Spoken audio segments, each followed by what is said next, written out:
Shalom jemaat GKA Gloria yang terkasih dalam Kristus. Shalom bagi Bapak Ibu Saudara sekalian yang pertama kali bersama dengan kami di channel ini. Dimanapun Anda berada, kasih karunia Tuhanlah yang telah mempersatukan kita. Di masa pandemi yang makin sulit ini, Allah tidak henti-hentinya melindungi kita. Dialah yang telah menghantar kita sampai saat ini. Dan Allah yang telah memanggil kita untuk datang beribadah di dalam anugerahnya. Mari kita siapkan hati kita dengan satu kerinduan untuk mendapatkan kekuatan dan kasih karunia-Nya di dalam ibadah saat ini. Selamat beribadah, Tuhan memberkati.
Salam sejahtera dalam kasih Kristus. Allah di dalam anugerahnya telah memanggil kita untuk datang beribadah saat ini. Allah yang selalu hadir dalam kehidupan sehari-hari kita. Allah yang sama hadir dengan cinta kasih-Nya di dalam ibadah ini. Mari siapkan hati kita mengambil waktu saat teduh sejenak.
Pertolongan kita adalah dalam nama Tuhan yang menjadikan langit dan bumi. Turunlah atas kita sekalian damai sejahtera dari Allah Bapa, Allah Putra, dan Allah Roh Kudus. Amin.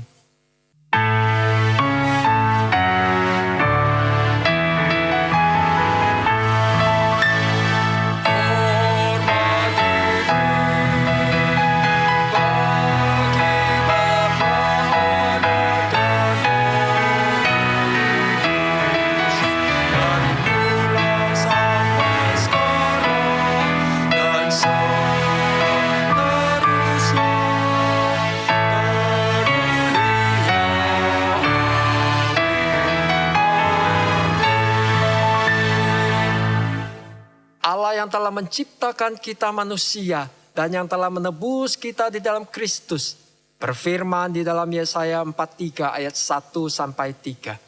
Janganlah takut, sebab aku telah menebus engkau. Aku telah memanggil engkau dengan namamu. Engkau ini kepunyaanku. Apabila engkau menyeberang melalui air, aku akan menyertai engkau. Atau melalui sungai-sungai, engkau tidak akan dihanyutkan. Apabila engkau berjalan melalui api, engkau tidak akan dihanguskan, dan nyala api tidak akan membakar engkau. Sebab akulah Tuhan Allahmu, yang Maha Kudus, Allah Israel, Juru Selamatmu. Dia Allah yang telah menebus kita. Dia Allah yang maha besar, yang tidak pernah meninggalkan kita sampai kita bertemu muka dengannya. Mari bersama memuji dan meninggikan Dia. Sungguh besar Engkau Allahku.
Kita berdoa. Allah Bapa yang bertahta dalam kerajaan surga, Allah pencipta seluruh alam semesta ini dan yang mengendalikannya sampai hari ini. Sungguh Engkau Allah yang maha besar dan maha kuasa. Kasih-Mu yang Engkau telah nyatakan dalam Kristus Yesus, yang telah menebus kami dan menjadikan kami umat kesayangan-Mu. Mengingatkan kami akan betapa besar dan kudusnya kasih-Mu. Engkau juga Allah yang mau hadir dan menyertai, berjalan bersama dengan kami di masa pandemi yang makin sulit ini. Sungguh kami bersyukur ya Tuhan. Kami menyadari sesungguhnya kami manusia yang penuh dengan celah dan dosa di hadapan-Mu. Seringkali kami berkeras hati untuk menuruti kehendak Tuhan. Kami seringkali menyakiti hati Tuhan dengan apa yang kami pikirkan, katakan, dan yang kami lakukan. Dan sesama kami pun seringkali tersakiti oleh perbuatan kami. Kami mohon ampun ya Tuhan. Dengan kerendahan hati kami membuka hati kami untuk disucikan oleh Tuhan. Agar hati kami peka untuk mau menuruti kehendak-Mu dan menyenangkan Tuhan dalam hidup kami. Hari ini dengan hati yang rindu untuk bertemu dengan Tuhan, kami datang membawa syukur, pujian dan doa kami. Kuduskan dan sucikan semuanya ya Tuhan, agar ibadah hari ini sungguh berkenan kepada Tuhan. Di dalam nama Yesus kami berdoa. Amin. Bagi setiap kita yang rindu untuk hidup bagi Tuhan dan terus mengalami pembaruan hidup dalamnya, terimalah berita anugerah dari Tuhan yang diambil dari Keluaran pasal 34 ayat 6 sampai 7. Tuhan, Tuhan, Allah penyayang dan pengasih, panjang sabar, berlimpah kasih-Nya dan setia-Nya, yang meneguhkan kasih setia-Nya kepada beribu-ribu orang, yang mengampuni kesalahan, pelanggaran, dan dosa. Jemaat dipersilakan duduk. Anugerah pengampunannya telah dicurahkan dan dinyatakan sekali lagi bagi kita. Kesetiaannya tidak pernah berkesudahan dan selalu nyata dalam hidup kita. Sampai kita masuk dalam kemuliaan kekal yang dijanjikannya bagi kita. Inilah janji Tuhan bagi kita. Inilah pegangan dan harapan kita selamanya.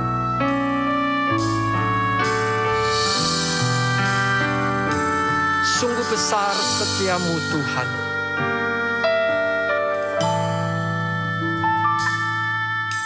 Sungguh besar setiamu.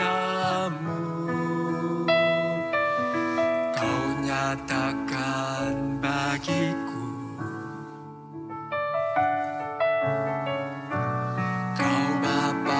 Selalu mengerti isi hatiku. Kemuliaan-Mu Kau janjikan. Aku tetap percaya. Percaya janji-Mu ajaib.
pada siapakah kita dapat menaruh harapan dan percaya kita saat kita menjalani masa pandemi ini?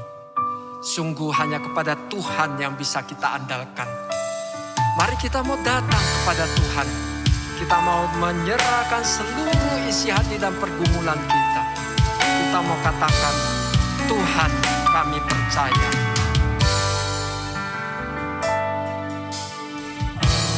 Engkaulah jawaban di setiap doaku.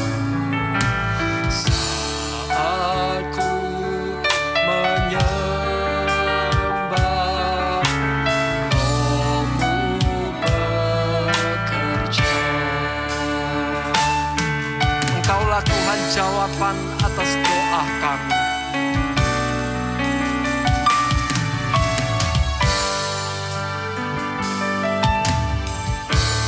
Kaulah jawaban di setiap doaku. Saat ku menyembah, Roh-Mu bekerja. Tuhan, kami percaya.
Saya memberikan waktu beberapa saat bagi jemaat sekalian untuk boleh datang secara pribadi kepada Tuhan.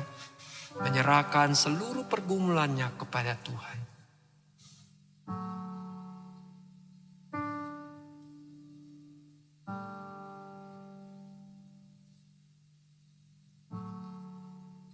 Tuhan, Engkaulah tempat perlindungan kami, kekuatan kami. Engkau Allah yang tidak terbatas. Kami menyadari kami manusia yang sangat terbatas.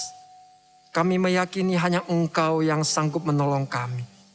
Bersama dengan seluruh jemaat saat ini, kami membawa doa dan permohonan kami.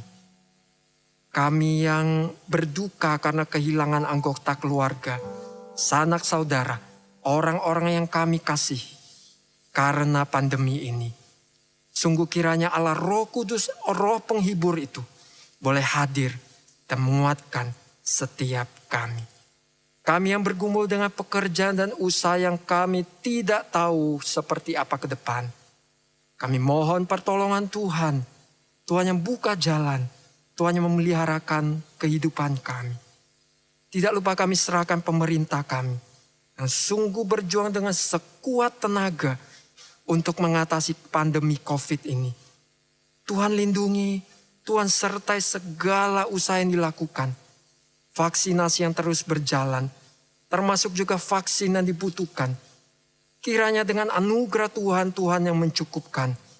Angka pasiennya masih tinggi. Kami mohon perlindungan dan kuat kuasa Tuhan, agar semua ini boleh diatasi. Kami juga menyerahkan gereja kami, Gereja Gloria. Berikan hikmat dan kepekaan kepada para pemimpin gereja kami, agar kami tetap boleh melakukan panggilan kami sebagai gereja Tuhan. Menguatkan, melayani, menghibur jemaat yang Tuhan percayakan. Di masa yang sulit ini, dan gereja Tuhan tetap menjadi perpanjangan tangan Tuhan bagi sekitar kami. Kami membawa seluruh doa dan permohonan kami sesuai dengan doa yang pernah diajarkan Tuhan Yesus. Bapa kami yang ada di surga, dikuduskanlah namamu, datanglah kerajaanmu, jadilah kehendakmu, di bumi seperti di sorga. Berikanlah kami pada hari ini makanan kami yang secukupnya, dan ampunilah kami akan kesalahan kami, seperti kami juga mengampuni orang yang bersalah kepada kami. Dan janganlah membawa kami ke dalam pencobaan, tetapi lepaskanlah kami daripada yang jahat. Karena Engkaulah yang empunya kerajaan dan kuasa dan kemuliaan sampai selama-lamanya. Amin. Jemaat dipersilakan berdiri. Mari kita mengikrarkan pengakuan iman rasuli. Aku percaya kepada Allah, Bapa yang Maha Kuasa, Khalik langit dan bumi, dan kepada Yesus Kristus, anaknya yang tunggal, Tuhan kita, yang dikandung dari Roh Kudus, lahir dari anak darah Maria, yang menderita sengsara, di bawah pemerintahan Pontius Pilatus, disalibkan, mati dan dikuburkan, turun ke dalam kerajaan maut. Dan pada hari yang ketiga, bangkit pula dari antara orang mati, naik ke sorga, duduk di sebelah kanan Allah, Bapa yang Maha Kuasa. Dan dari sana ia akan datang untuk menghakimi orang yang hidup dan yang mati. Aku percaya kepada Roh Kudus, gereja yang kudus dan am, persekutuan orang kudus, pengampunan dosa, kebangkitan tubuh, dan hidup yang kekal. Amin. Jemaat dipersilakan duduk.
Kita orang-orang percaya seperti bejana tanah liat di tangan seorang pengrajin yang dibentuk sesuai dengan kehendak perajin itu. Demikian hidup kita di tangan Tuhan. Tuhan ingin membentuk dan menjadikan diri kita semakin serupa dengan Kristus. Saat ini kita akan menerima firman Tuhan. Mari kita punya kerinduan, tekad untuk mau dibentuk menjadi serupa dengan Kristus. Ku mau menjadi serupa dengan Kristus.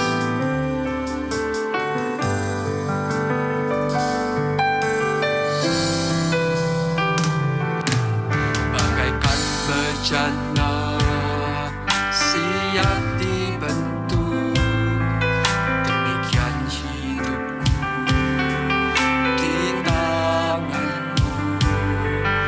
Dengan urapan kuasa Roh-Mu, ku dibaharui selalu. Jadikan ku Allah dalam rumah-Mu, inilah hidupku di tangan-Mu. Bentuklah seluruh kehendak-Mu, pakailah sesuai rencana-Mu.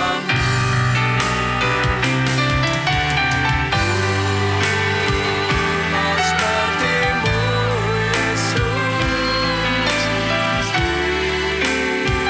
sempurnakan selalu dalam setiap jalanku, memuliakan nama-Mu.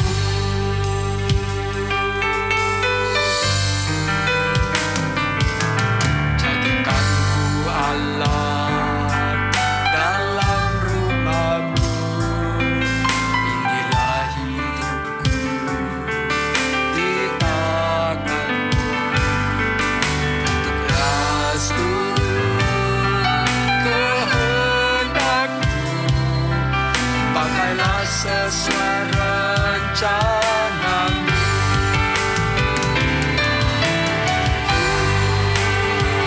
Mau seperti-Mu, Yesus, disempurnakan selalu dalam segenap jalanku, memuliakan nama-Mu.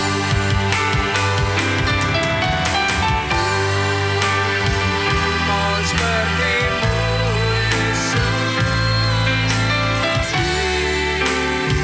disempurnakan selalu dalam segenap jalanku, memuliakan nama-Mu, memuliakan nama-Mu.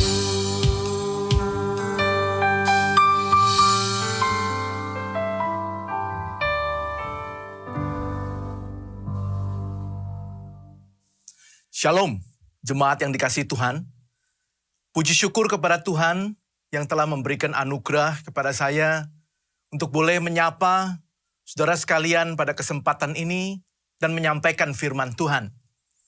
Nah, saudara, mari sebelum kita lebih jauh, kita terlebih dahulu berdoa memohon pertolongan Tuhan agar kita boleh bersama belajar dari kebenaran firman-Nya. Mari kita berdoa. Bapa dalam surga, kami bersyukur untuk kesempatan ini. Engkau telah mengumpulkan kami untuk beribadah. Kami telah memuji, menyembah nama-Mu. Dan sekarang kami mau belajar dari kebenaran firman-Mu. Ya Tuhan, kami berdoa. Kiranya Allah Roh Kudus yang akan menolong kami untuk memahami kebesaran, keagungan firman-Mu. Menyelami kedalamannya. Dan boleh meresponinya dengan taat dan setia. Bapa, berkatilah setiap kami. Tolonglah setiap jemaat-Mu yang Kau tahu pergumulan kami sekalian pribadi lepas pribadi. Tolonglah hamba-Mu yang lemah dan terbatas supaya boleh menjadi alat kemuliaan Tuhan yang mendatangkan berkat bagi jemaat-Mu.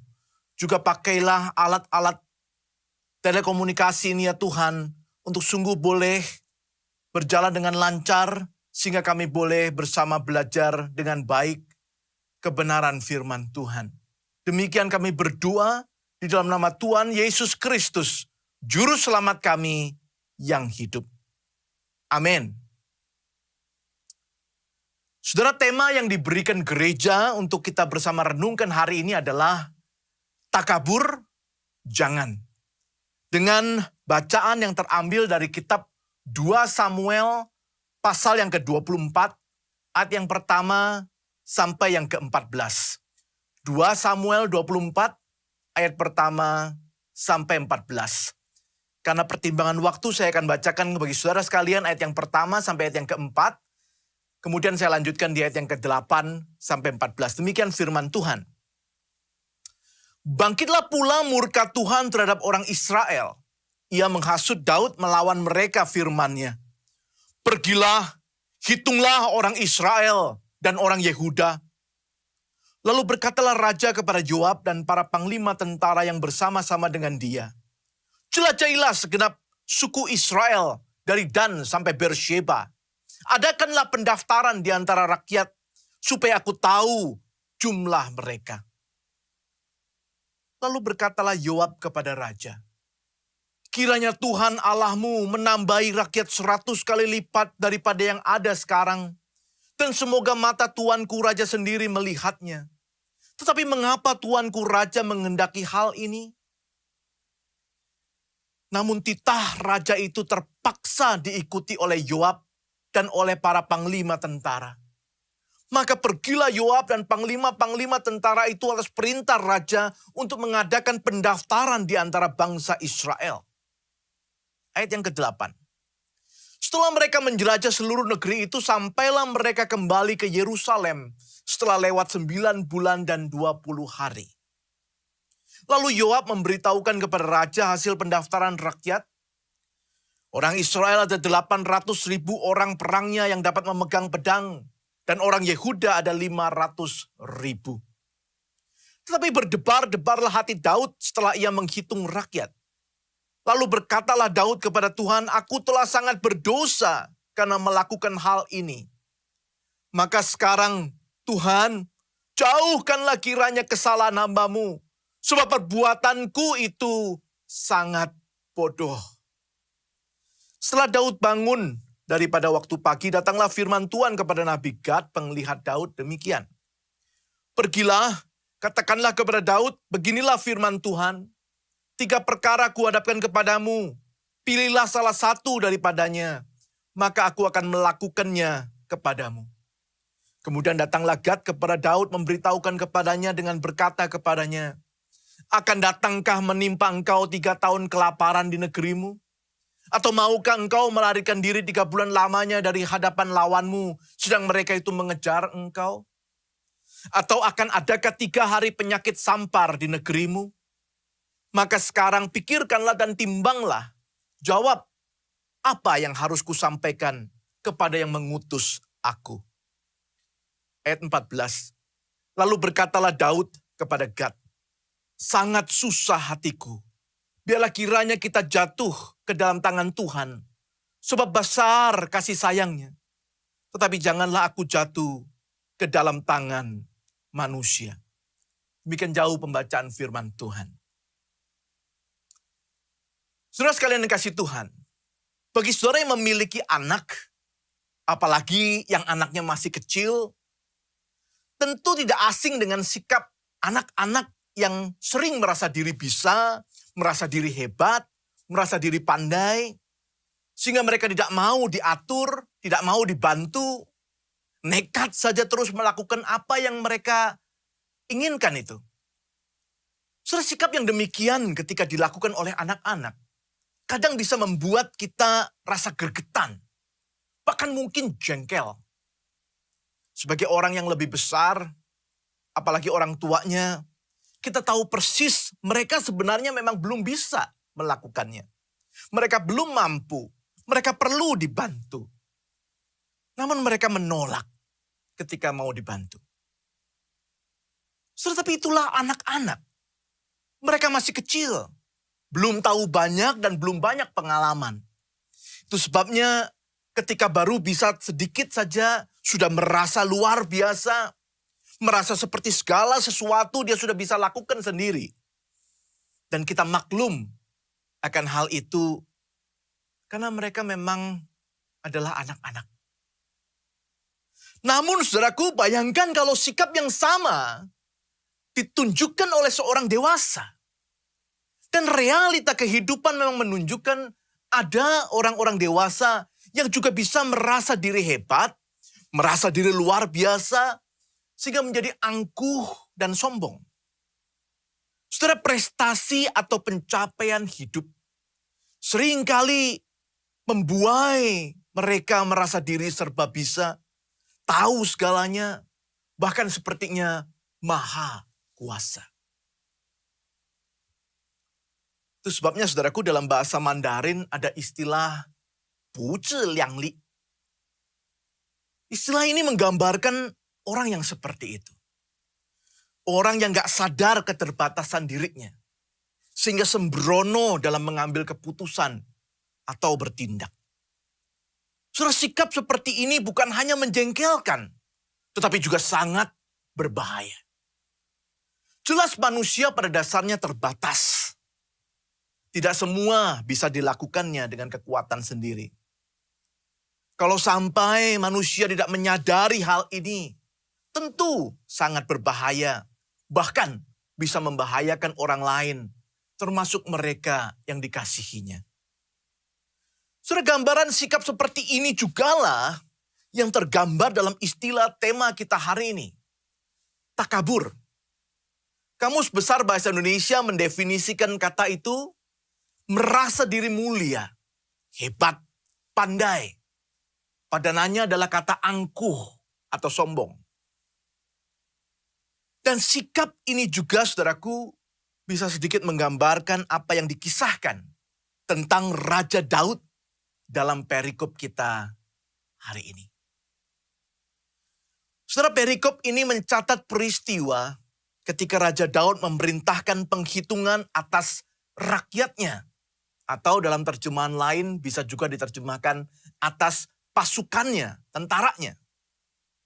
Saudara, tindakannya tersebut membangkitkan murka Tuhan. Sehingga mendatangkan penyakit sampar yang mematikan 70.000 orang Israel di seluruh negeri. Dari Dan sampai Beersheba, ayat 15. Saudara, apa istimewanya peristiwa ini? Mengapa tindakan Daud memerintahkan penghitungan penduduk atau pasukannya atau sensus itu membangkitkan murka Tuhan? Kenapa yang dapat kita, saudara dan saya pelajari dari peristiwa ini?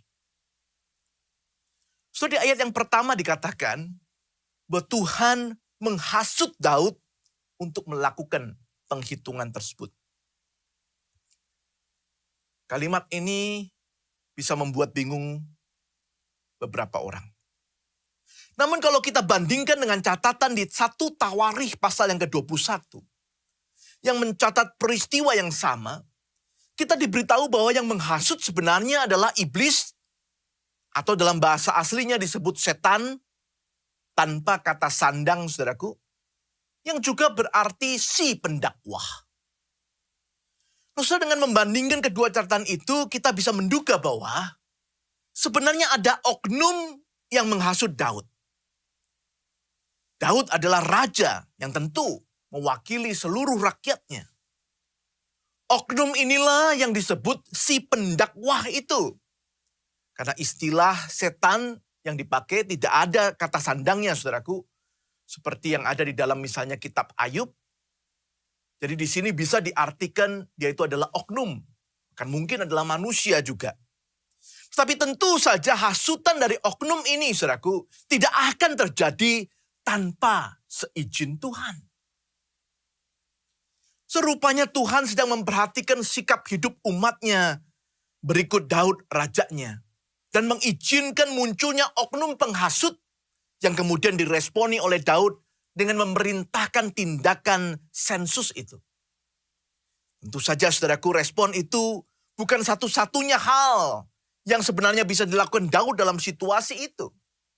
Buktinya Yoab dan para panglima tentaranya juga tidak setuju dengan Daud melakukan tindakan itu. Jelas, Tuhan tidak pernah memaksa Daud untuk melakukan hal yang keliru. Sudah beberapa penafsir menduga peristiwa itu terjadi setelah Daud mengalami pukulan berat dari pemberontakan Absalom putranya dan Sheba bin Bikri dari suku Benyamin. Jadi saya membayangkan, saudara, bagaimana Daud setelah mengalami berbagai kemelut atau pergolakan besar dalam pemerintahan bahkan keluarganya. Mungkin kemudian muncul dalam hatinya rasa penasaran. Atau mungkin lebih tepatnya adalah kekhawatiran besar. Bagaimana nanti jika muncul lagi kemelut yang baru? Akan sanggupkah dia dan pasukannya mengatasi kemelut itu? Nah, saudara, alih-alih menyadari dia perlu untuk lebih bersandar dan berserah kepada Tuhan. Rasa penasaran atau kekhawatirannya itu membawa dia mengikuti hasutan untuk melakukan sensus. Mungkin dia ingin memastikan, saudara, apakah memang dia punya kekuatan pasukan yang cukup untuk melakukan perlawanan ketika gelombang kemelut yang baru itu datang. Nah, saudara, sebenarnya Yoab dan para panglima tentara yang bersama dengan dia telah berusaha untuk mengingatkan Daud agar tidak melakukan hal tersebut. Tetapi rasa penasaran dan kekhawatiran yang besar membuat Daud berkeras untuk melakukannya. Di ayat yang keempat a dikatakan, namun titah raja itu terpaksa diikuti oleh Yoab dan oleh para panglima tentara. Saudara, tentu saja tindakan cacah jiwa atau sensus itu sendiri bukanlah sesuatu yang berdosa. Alkitab sendiri mencatat tindakan yang sama pernah dilakukan oleh Musa atas perintah Tuhan di dalam kitab Keluaran pasal 30 maupun kitab Bilangan pasal yang pertama. Sehingga saudaraku, yang lebih menjadi masalah dalam peristiwa ini adalah akibat yang ditimbulkan oleh tindakan sensus itu. Tindakan tersebut membangkitkan rasa percaya diri yang berlebih. Yang ironisnya melemahkan rasa percaya kepada Tuhan. Dan tentu saudara, Tuhan tidak berkenan akan hal yang demikian. Tuhan menginginkan supaya umatnya percaya penuh kepadanya. Rasa percaya diri yang berlebih itulah yang tergambar dalam istilah takabur dalam tema kita. Merasa diri mulia, hebat, pandai, luar biasa. Sehingga menjadi angkuh dan sombong. So, di ayat yang ke-8 mencatat Yoab dan timnya memakai waktu lebih dari 9 bulan untuk menghitung. Bahkan dari ayat 9 dicatat mereka mendapati jumlah lebih dari 1 juta pasukan yang dimiliki oleh Daud. Sudah beberapa penafsir setuju bahwa istilah ribu dari 800.000 dan 500.000 itu juga bisa berarti military unit atau unit pasukan yang terdiri dari beberapa orang. Dan itu tentu akan menggambarkan jumlah yang lebih besar lagi. Yang tidak heran bisa membuat Daud merasa diri hebat dan luar biasa. Dan itulah masalahnya, saudara. Saudara, rasa penasaran akan potensi diri, apalagi yang didorong oleh kekhawatiran besar, memang mudah sekali membawa kita melakukan hal yang mendukakan hati Tuhan.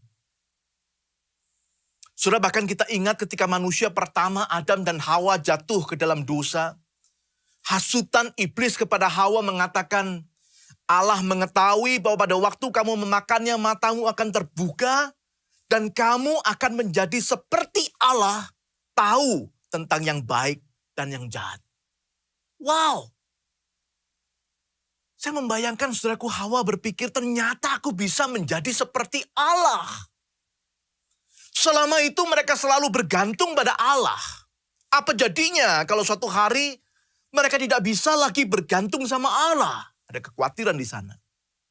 Bagaimana rasanya kalau bisa menjadi seperti Allah? Ada penasaran di sana. dan jatuhlah ia dalam dosa. Saudara, hari itu Daud juga memiliki pergumulan yang serupa. Ada kekhawatiran karena sadar bahwa yang bisa melawan dia bukan hanya orang-orang Filistin atau musuh-musuh dari luar. Tetapi bahwa yang lebih berat adalah pemberontakan orang-orang dalam, bahkan dari dalam keluarga sendiri. Ada penasaran yang besar untuk tahu betapa hebat sebenarnya kemampuan pasukannya, kekuatan militernya. Dan untuk mengatasi penasaran dan kekhawatiran itu, dia memilih untuk memastikannya melalui sensus yang membawa dia justru menjadi takabur setelah mengetahui hasilnya. Saudara, ketika orang fokus pada kemampuannya, ia sering lupa pada kekurangannya.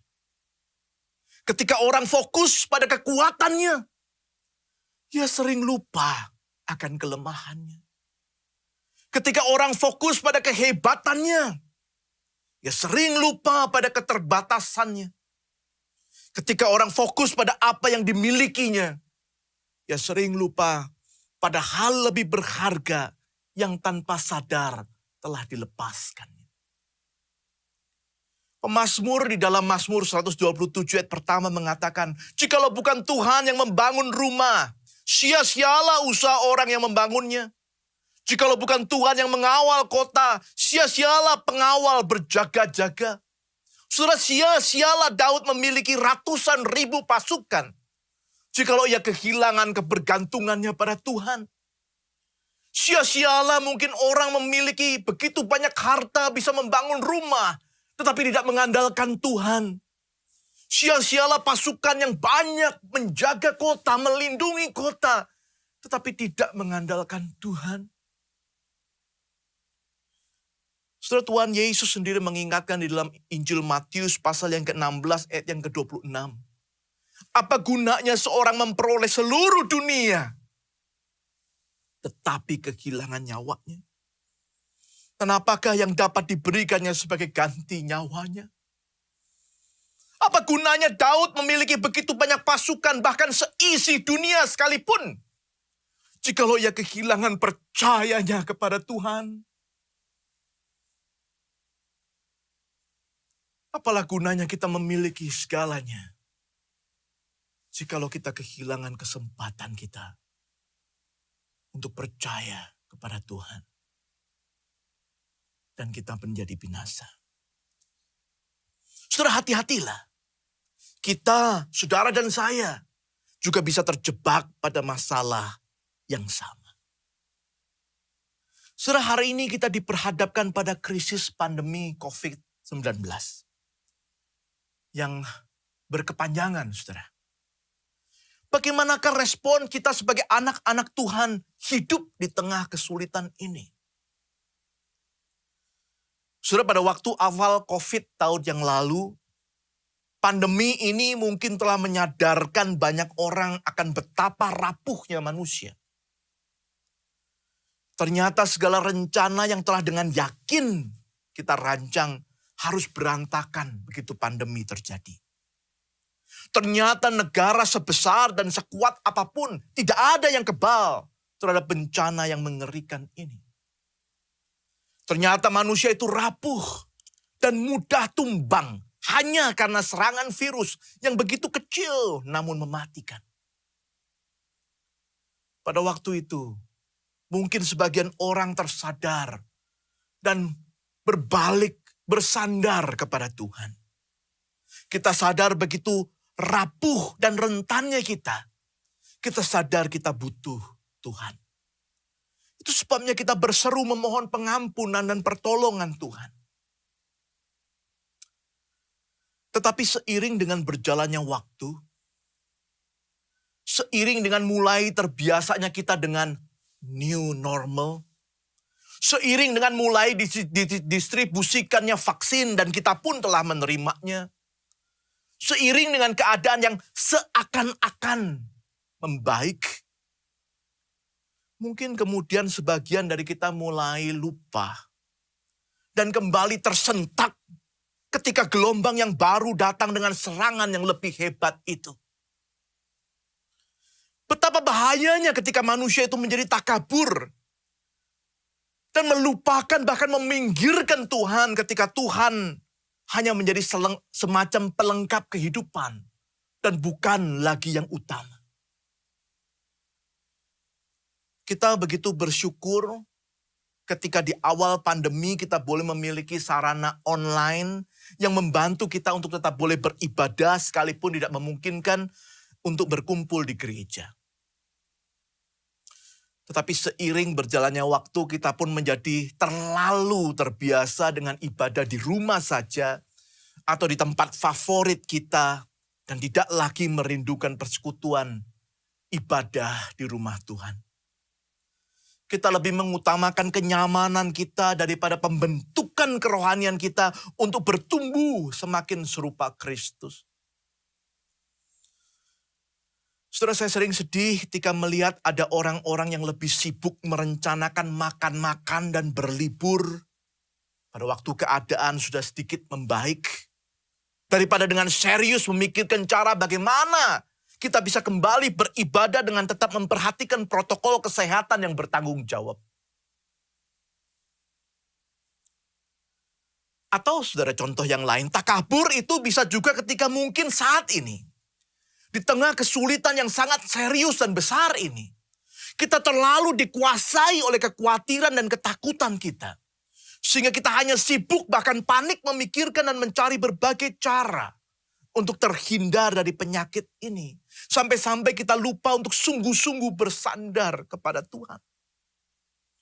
Sehingga ketika akhirnya kita atau keluarga kita terpapar oleh penyakit ini, kita sangat terpukul. Bahkan ada yang sampai kecewa dan mempersalahkan Tuhan. Saudara, padahal dari awal kita hanya menjadikan Tuhan sebagai pelengkap segala usaha kita semata. Dia hanya semacam stiker yang kita tempelkan pada berbagai usaha dan cara kita. Padahal seharusnya bukankah dia harus menjadi yang paling utama dan kita dengan taat mengikuti pimpinannya dalam hidup kita. Saudara yang dikasihi Tuhan, mari kita periksa diri pribadi lepas pribadi. Adakah kita memang mudah takabur, bahkan di tengah-tengah kesulitan seperti hari ini? Mari seperti Daud kita datang ke hadapan Tuhan dan memohon ampun atas kelemahan, kesalahan, dan kebodohan kita tersebut. Mari kita mengakui dosa kita dan menyadari bahwa kita ini manusia lemah yang tidak bisa hidup tanpa Tuhan. Mari kita kembali hidup fokus pada Tuhan. Dan hanya Tuhan saja. God and God alone. Saudara, puji syukur kepada Tuhan karena 1000 tahun setelah Daud, dari keturunan Daud lahirlah Kristus yang memberikan teladan hidup sempurna bagi saudara dan saya. Dia jauh dari sikap takabur. Hidupnya senantiasa berfokus pada Bapanya di surga. Saudara, Paulus menggambarkan Kristus di dalam Filipi pasal 2 ayat 6 dan ke-7 mengatakan, Kristus Yesus yang walaupun dalam rupa Allah, tidak menganggap kesetaraan dengan Allah itu sebagai milik yang harus dipertahankan, melainkan telah mengosongkan dirinya sendiri dan mengambil rupa seorang hamba menjadi sama dengan manusia. Kerendah hatiannya sebagai Allah seringkali kontras dengan kita yang bukan Allah, tetapi yang seringkali menganggap kehebatan kita sebagai milik yang harus dipertahankan dan yang justru semakin menjauhkan diri dari Allah. Saudara, Tuhan Yesus selama pelayanannya di dunia senantiasa menjaga hidup yang berfokus dan bergantung pada Bapa. Ia selalu berdoa dan bersekutu dengan Bapanya dalam melalui hari-harinya, termasuk pada saat-saat kritis ketika melalui berbagai pergumulan itu. Saudara, sikap hidup inilah yang diteladani oleh Paulus. Sehingga dia bersaksi, saudaraku, di dalam Filipi pasal 4 ayat yang ke-13. Segala perkara dapat kutanggung di dalam Dia yang memberi kekuatan kepadaku.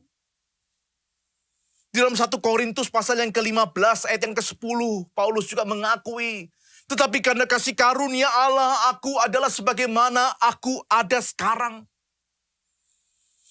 Dia melanjutkan, dan kasih karunia yang dia anugerahkannya kepadaku tidak sia-sia. Sebaliknya, aku telah bekerja lebih keras daripada mereka semua. Dia menyimpulkan, tetapi bukannya aku, melainkan kasih karunia Allah yang menyertai aku.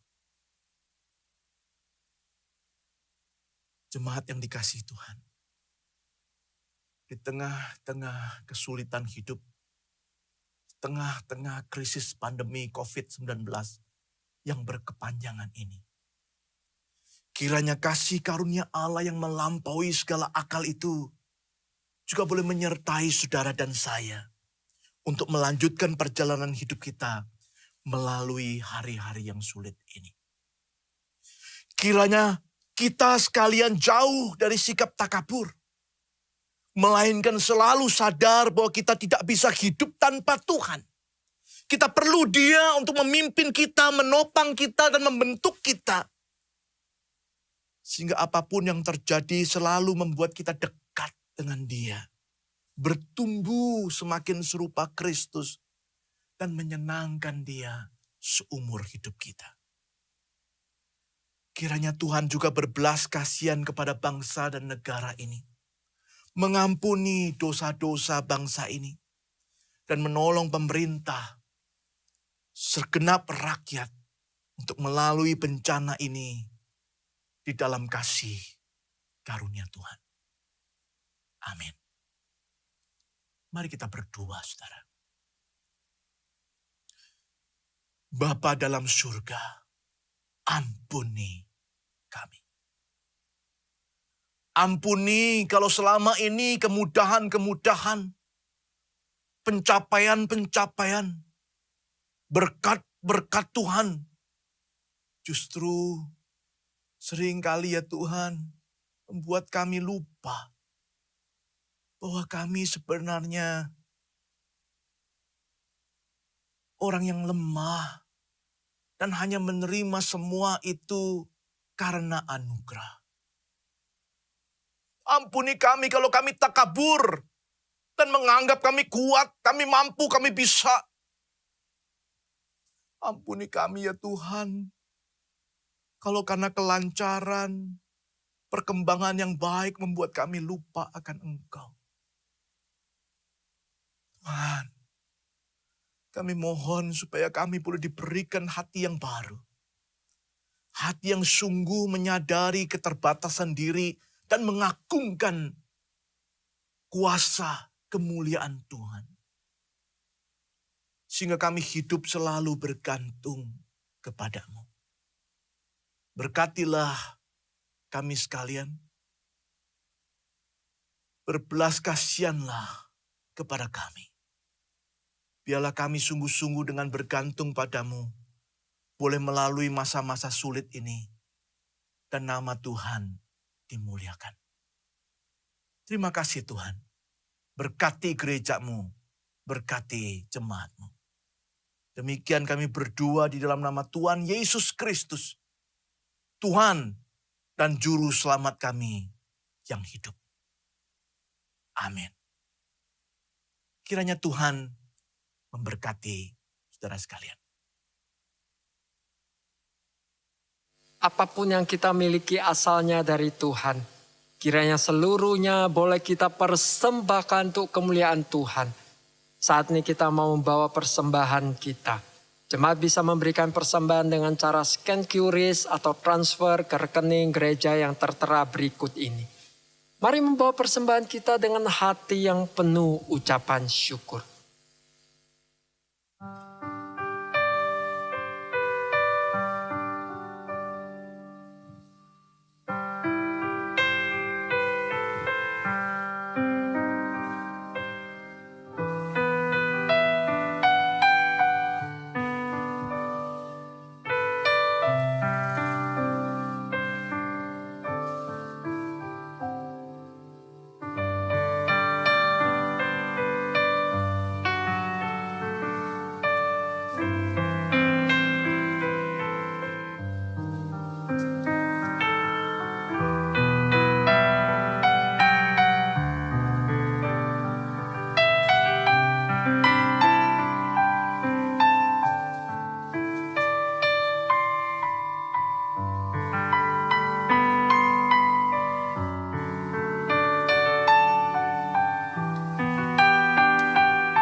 Mari jemaat sekalian kita bangkit berdiri.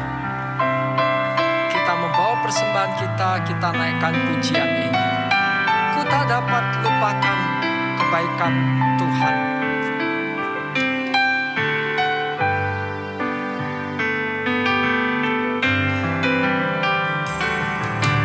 Ku tak dapat lupakan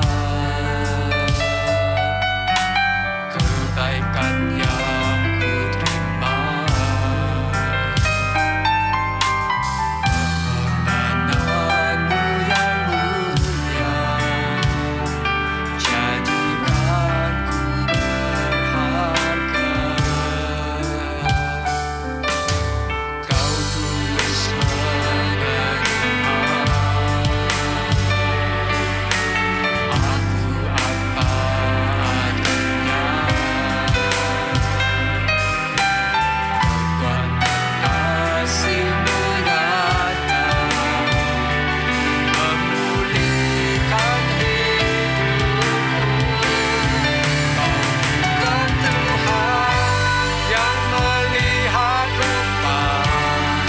Kau bukan Tuhan yang memandang harta. Hati hamba yang selalu Kau cari, biar Kau temukan di dalamku. Selama ku hidup, ku mau menyembah-Mu.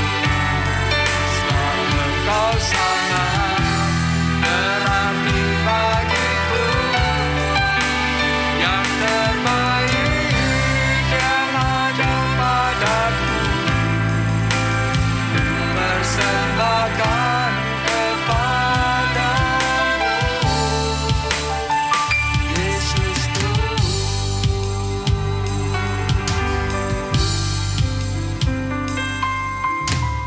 Kita bawa persembahan kita di dalam doa. Tuhan, kami bersyukur untuk segala berkat kemurahan Tuhan di dalam hidup kami. Kami bersyukur untuk segala kecukupan dan pemeliharaan yang Tuhan berikan bagi kami. Di mana kami boleh melihat bagaimana kami diajar untuk percaya pada Tuhan. Dan Tuhan sendiri yang selalu mencukupkan segala kebutuhan kami. Kami bawa persembahan kami saat ini. Kami rindu persembahan ini sungguh boleh dikelola dan dipakai untuk boleh menyatakan rahmat dan anugerah Tuhan lewat gereja kami kepada orang-orang yang membutuhkan. Kami juga ingin membawa seluruh hidup kami beserta segala yang kami miliki. Kami persembahkan untuk kemuliaan Tuhan saja. Bukan menjadi kebanggaan dan kebesaran diri kami. Namun hanya untuk kebesaran dan keagungan nama Tuhan saja. Terima kasih Tuhan. Dalam nama Yesus kami berdoa. Amin. Bagi Dia satu-satunya Allah yang penuh hikmat oleh Yesus Kristus, segala kemuliaan sampai selama-lamanya. Doksologi.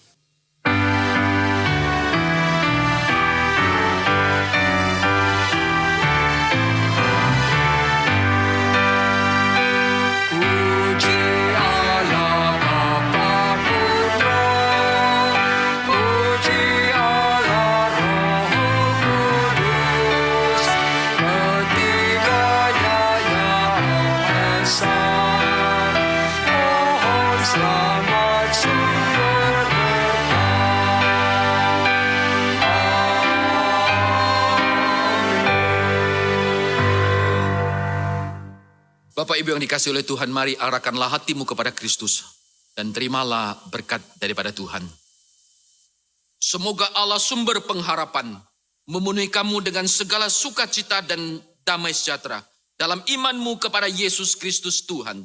Kiranya oleh kekuatan Roh Kudus kamu berlimpah-limpah dalam pengharapan dan mulai saat ini dan sampai selama-lamanya. Amin.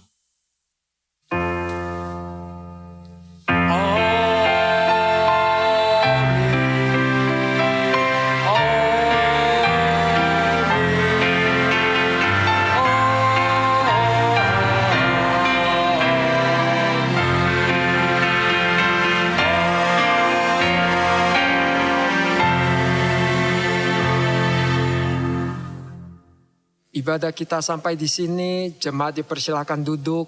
Mari jalani hidup ini dengan senantiasa berharap kepada Tuhan dan menyenangkan Tuhan. Selama hari Minggu, Tuhan memberkati.